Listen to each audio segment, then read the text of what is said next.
How Inuits survived the Arctic. What if I told you that there are people who sleep inside houses made entirely of ice, in temperatures cold enough to freeze your breath mid-air, and wake up warmer than you do in your heated bedroom?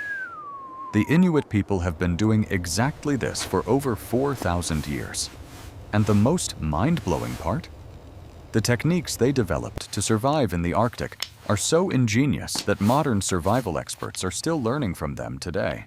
But here's what nobody tells you. If you tried to survive the Arctic using common sense and modern outdoor gear, you'd be dead within 48 hours. Everything you think you know about staying warm is wrong in the Arctic.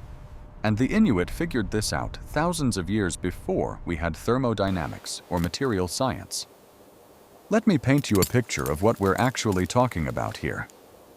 Imagine standing in a place where the temperature regularly drops to negative 50 degrees Fahrenheit. That's not a typo. Negative 50. At that temperature, exposed skin freezes in under 5 minutes. Your eyelashes freeze together when you blink. The moisture in your breath turns to ice crystals before it leaves your mouth. The sun disappears completely for months during the polar night, leaving you in total darkness. And perhaps most terrifying of all, you're standing on an ocean.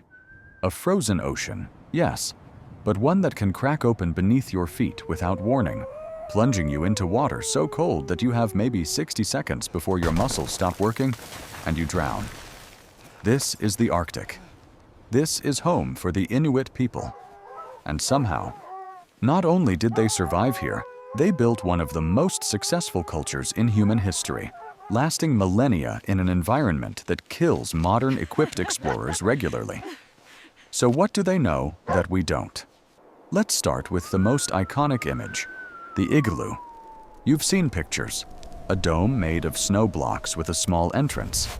It looks primitive, maybe even fragile. Here's what's absolutely crazy. An igloo, built correctly by someone who knows what they're doing, can maintain an internal temperature of up to 60 degrees Fahrenheit, warmer than the outside air. Let me say that again. Outside, negative 40 degrees. Inside, positive 20 degrees. That's a temperature difference of 60 degrees, created using nothing but snow, ice, and ancient knowledge. No heaters, no electricity, no modern insulation. Just frozen water arranged in a specific way. But how is this even possible? Snow is frozen water. Cold is cold, right? Wrong. This is where the Inuit understanding of their environment becomes absolutely brilliant. Snow, despite being cold, is actually one of the best insulators in nature. Here's why. Snow is mostly air. When snow falls and accumulates, it traps countless tiny air pockets between the ice crystals. Air is an excellent insulator. It doesn't conduct heat well at all. So a wall of compacted snow is essentially a wall of trapped air pockets.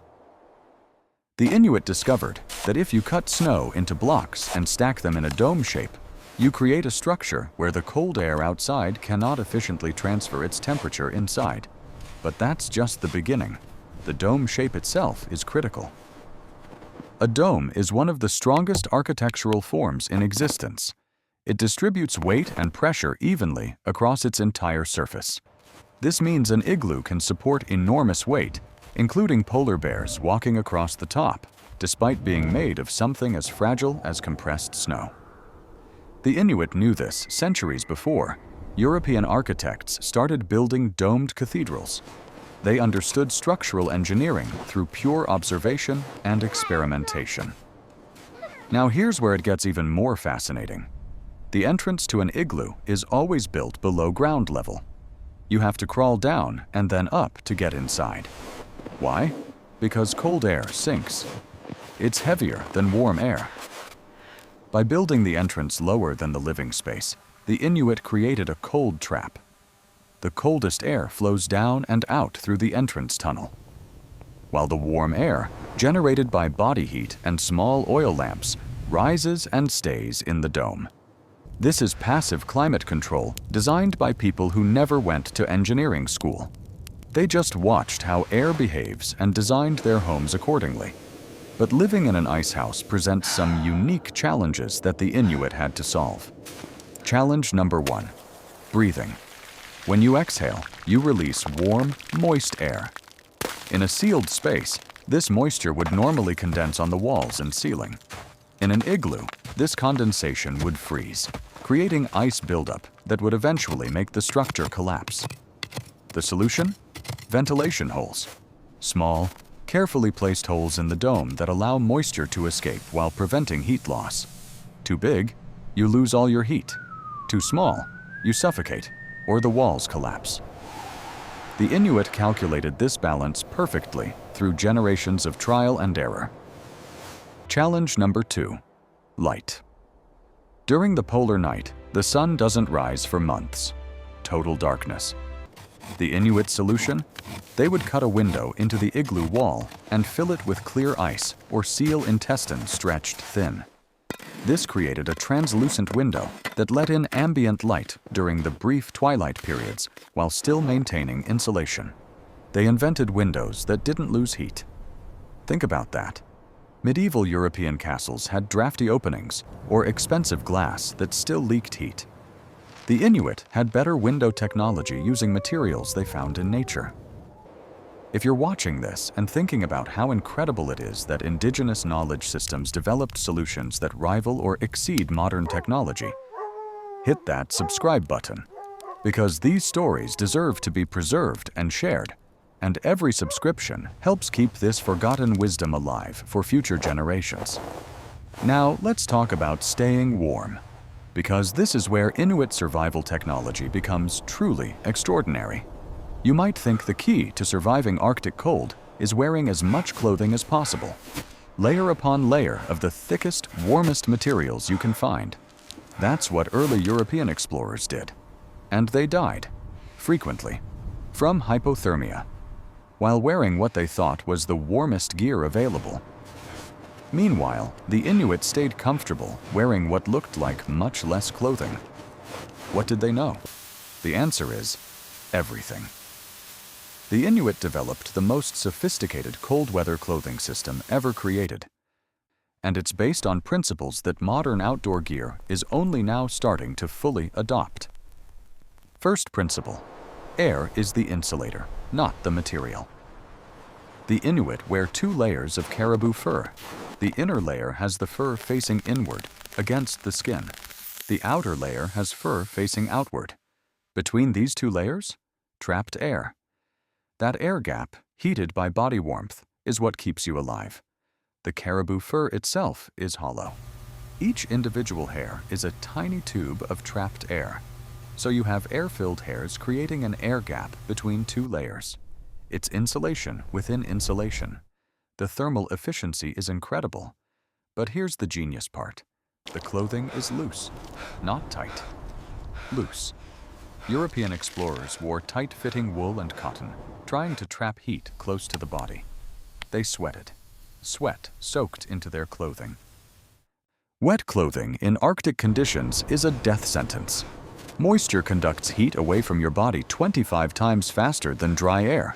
You sweat, your clothes get wet, you freeze to death. The Inuit understood this instinctively. Loose clothing allows air circulation. It prevents overheating. It lets moisture evaporate before it can soak into the fur. You stay dry, you stay alive. The material choice is equally important. Caribou fur is naturally water resistant. The hollow hairs don't absorb moisture. If snow falls on you, you can simply brush it off. European wool absorbs water. It gets heavy. It loses all insulating properties when wet. The Inuit also used sealskin for outer layers in wet conditions. Sealskin is completely waterproof, flexible even in extreme cold, and incredibly durable. They created the first true waterproof, breathable outerwear centuries before Gore-Tex was invented. And the construction techniques. Every seam was sewn with sinew thread, coated with animal fat to make it waterproof. The stitching pattern itself was designed to prevent wind penetration. Hoods were oversized and lined with wolverine fur, specifically wolverine, because wolverine fur doesn't frost up when you breathe into it. Every other fur type accumulates ice from your breath. Wolverine doesn't. The Inuit noticed this property and specifically hunted wolverines just for hood trim. That's the level of detailed environmental knowledge we're talking about. But clothing and shelter are just the beginning.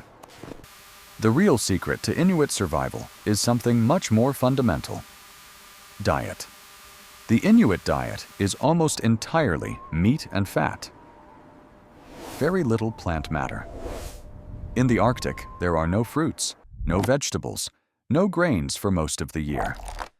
The traditional Inuit diet is about 90% fat and protein, 10% carbohydrates. When anthropologists first studied this, they expected to find populations suffering from malnutrition, scurvy, heart disease. They found the opposite. The Inuit were remarkably healthy. Strong bones, healthy hearts, almost no tooth decay. How? The answer lies in what they eat and how they prepare it. Seal meat, whale blubber, fish, caribou, walrus. These animals are incredibly rich in omega-3 fatty acids, vitamins A and D, and complete proteins. The Inuit eat these animals almost entirely raw or lightly fermented. Cooking destroys vitamin C. Raw meat preserves it. The Inuit get their vitamin C from raw seal liver, whale skin, and fermented fish. They never get scurvy, despite having almost no access to citrus fruits or vegetables. They discovered through necessity what nutritionists only confirmed recently. You can get every nutrient humans need from animal sources if you eat the entire animal and prepare it correctly. The fat consumption is equally important for survival. Fat is the most calorie-dense food available. In an environment where you can burn 6,000 to 8,000 calories per day, just maintaining your body temperature, you need concentrated energy. A pound of whale blubber contains about 4,000 calories. It's survival fuel. The Inuit body actually adapted over generations to metabolize fat more efficiently than populations from warmer climates. Recent genetic studies have found that Inuit populations have specific gene variants that allow them to process high-fat diets without the negative cardiovascular effects that would impact other populations. Evolution in action. But getting this food requires hunting in conditions that would kill most modern humans before they even found game. Let's talk about Arctic hunting, because this is where Inuit knowledge becomes almost supernatural in its sophistication. Hunting seals in the Arctic requires understanding animal behavior, ice conditions, weather patterns, and having patience that would break most people. Seals live under the ice during winter. They create breathing holes, small openings in the ice where they surface to breathe. These holes can be miles apart. A seal might have several holes and rotate between them unpredictably. An Inuit hunter's job is to find these breathing holes, determine which ones are active, and wait. Waiting means standing motionless in negative 40-degree weather, sometimes for 6 to 8 hours, waiting for a seal to surface. When it does surface, you have approximately 2 seconds to strike with a harpoon before it disappears. Miss, and you've wasted an entire day in conditions cold enough to cause frostbite. How do the Inuit do this successfully? First, they can read ice. They can look at snow coverage and ice coloration and determine where breathing holes are likely to be located. They understand seal behavior so well that they can predict which holes will be used and when. They've developed harpoon technology that includes a detachable head connected to a float, so that even if the seal dives after being struck, the float prevents it from escaping under the ice. They invented toggle head harpoons that rotate 90 degrees after penetration, making them almost impossible to pull out. This is sophisticated tool design developed through centuries of iteration. They also hunt in ways that seem impossible. Polar bear hunting. Polar bears are the largest land predators on Earth. An adult male can weigh 1,500 pounds and run 30 miles per hour. They have no natural predators. They fear nothing. The Inuit hunt them with spears and knives. Successfully. The technique involves understanding polar bear behavior well enough to predict their movements, using dogs to track and corner the bear, and then facing it in combat with weapons that require you to be within striking distance of the most dangerous predator in the Arctic. This requires courage, but more importantly, it requires knowledge. Knowledge of animal behavior, knowledge of ice conditions that might give you an advantage, knowledge of exactly where to strike to bring down an animal that can decapitate you with one swipe. If you're amazed by how these survival techniques represent thousands of years of accumulated knowledge, and you believe this wisdom should be documented and shared, subscribe to this channel. Every subscription helps preserve these stories and supports the creation of more content exploring the incredible achievements of indigenous peoples around the world. Let's talk about navigation, because getting lost in the Arctic is a death sentence. There are no landmarks. During winter, everything is white. Snow and ice in every direction. During the polar night, there's no sun to navigate by. Compasses don't work reliably near the magnetic pole. GPS didn't exist for 99.9% of Inuit history. So how did they navigate across hundreds of miles of featureless terrain? The Inuit developed multiple navigation systems that work in tandem. First, they read snow. Wind in the Arctic blows predominantly from certain directions. This creates patterns in the snow called sastrugi, parallel ridges carved by wind. These ridges maintain consistent orientation. An experienced Inuit traveler can feel these ridges through their feet, even in total darkness, and maintain accurate direction. They navigate by touch. They also read the sky. Even during the polar night, there's ambient light from stars, aurora, and twilight. The Inuit learned to read cloud formations that indicate open water or land. Clouds reflect light differently depending on what's beneath them. A dark cloud base means open water. A light cloud base means ice. This is called water sky and ice blink. They can detect the presence of open water from 20 miles away just by looking at clouds. Stars provide navigation, but not in the way you might think. The North Star isn't particularly useful when you're already at the North Pole. Instead, the Inuit memorized the entire sky. They know which stars rise and set at which times of year. They know which constellations indicate seasonal changes. They can navigate by star positions with accuracy that rivals modern instruments. They also use animals. Certain bird species migrate along predictable routes. Following these birds indicates the direction to open water or land. The behavior of seals and whales indicates ice conditions ahead. If seals are abundant, the ice is stable. If they disappear, major ice breakup might be imminent. But perhaps most impressive is their use of memory and oral tradition. Inuit elders memorize hundreds of miles of coastline. They remember every distinctive ice formation, every rocky outcrop, every place where currents create specific ice patterns. This information is passed down through stories. Navigation instructions are embedded in songs and legends. A story about a hunting trip contains within it exact directions for traveling between locations. The narrative structure helps memorization. This is why oral tradition was so important. It wasn't just cultural, it was survival technology. The stories contained the knowledge needed to stay alive. Now let's discuss something that sounds impossible. Staying healthy in an environment where a small cut can become life-threatening and where medical help is hundreds of miles away.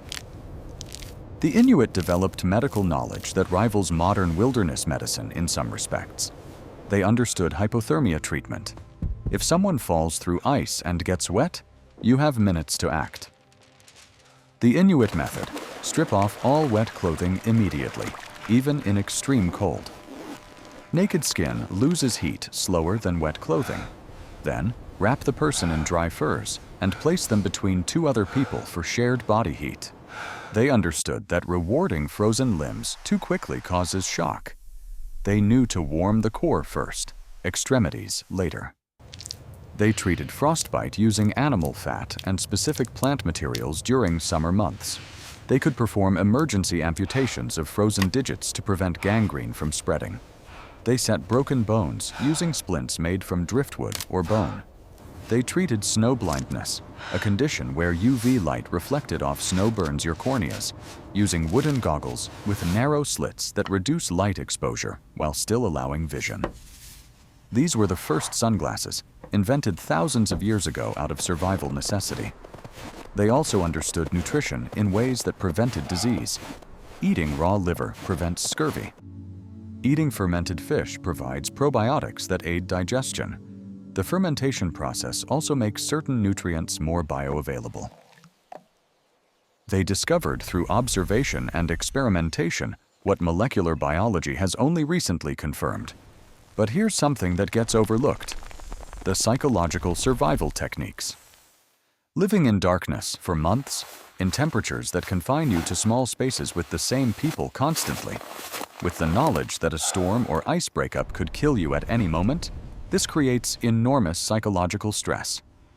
The Inuit developed cultural practices specifically to manage this. Storytelling sessions that lasted for hours, creating entertainment and preserving knowledge. Complex games that required skill and provided competition. Song duels where disputes were resolved through improvised singing competitions rather than violence. These weren't just cultural quirks. They were psychological survival tools designed to maintain mental health in conditions that could drive people insane. They also understood the importance of community. In the Arctic, individual survival is nearly impossible. You need cooperation. The Inuit developed sharing protocols where successful hunters distributed meat to everyone in the community. This wasn't altruism, it was survival strategy. Today, you catch nothing. Tomorrow, I catch nothing. But together, we ensure everyone eats. Hoarding food could get you exiled, which in the Arctic is equivalent to a death sentence. The harsh environment enforced cooperation as a survival necessity. Let's talk about something modern survivalists obsess over: fire. In the Arctic, traditional fire-making materials are scarce or absent.